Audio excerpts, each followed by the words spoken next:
We've had a good camp. I think we've kind of hit that spot where we're ready to go play. You know,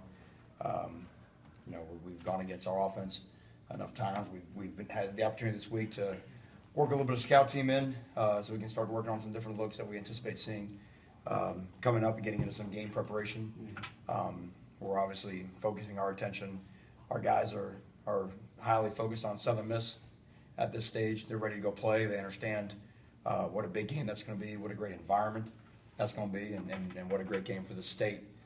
So we have a high sense of urgency to make sure that we perform at a very high level that night. Southern Miss has so many new players, including some new possibility quarterback. I mean, how difficult is it scouting a team that you know almost little about? Well, it's game one anyway, and you never know. People, in the off season, they go look at different things, they go do different things. You really never know what someone's identity is going to be. Players improve. Sometimes the light comes on for a guy, so we won't know fully what to expect. But game ones are generally like that anyway. So it comes down to it's a game of rules. You have to know your rules. They can still only line up 1, 2, or 3 receivers to one side. They can line up. They can run the ball inside or run the ball outside. You have to just understand the fundamentals of defense and how it's a little bit sometimes game one's about yourself more than your opponent.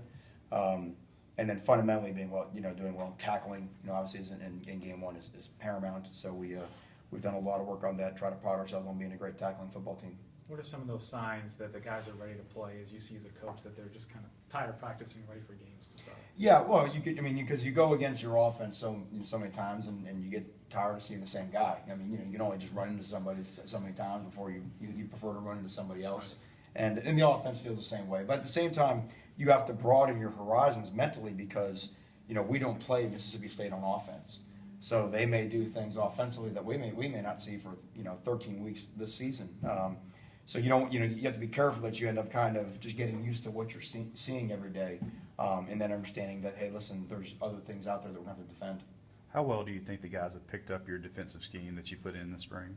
I think from day one we came back in August, I thought our guys had a really strong foundation of what adjustments we were trying to do. Like I said, there's no major wholesale changes. I think it's just like in any year in, year out, you're always trying to look to improve on what you've done the year before. So our guys get it. We've got a veteran group of guys that have played some ball and they in the spring you could tell they were thinking about it for a week or two, and then once they got it, they hit the ground running. And I think our kids have a pretty firm grasp of what our identity is.